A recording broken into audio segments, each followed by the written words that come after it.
But let me give credit where it is due. There is one promise Mr. William Ruto made to the people of Kenya, and he has delivered 100%.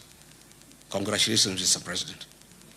Mr. Ruto, you promised to permanently retire the late Prime Minister, Right Honorable Raila Odinga, in Bondo and finish ODM. You have succeeded in both. Odinga is permanently retired in Bondo and ODM is no more. There are many prominent deaths that have occurred in Kenya and they have not been resolved. Kenyans want to know what happened to Raila Odinga. Why were the medical doctors of the late Prime Minister denied access to him at the last hours? Why did he have doctors from Nairobi West Hospital, a hospital closely associated with William Ruto, than his own doctors? Why were the instructions of Raila's doctor ignored that Raila should travel? Raila Odinga was a respecter of Luo traditions and custom.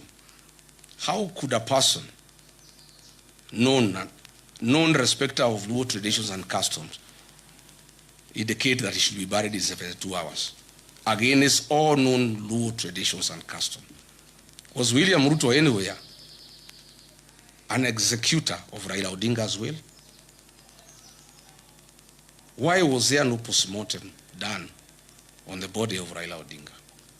Why was he forced to go to India through a private jet? Why did the president force Raila Odinga to go to India?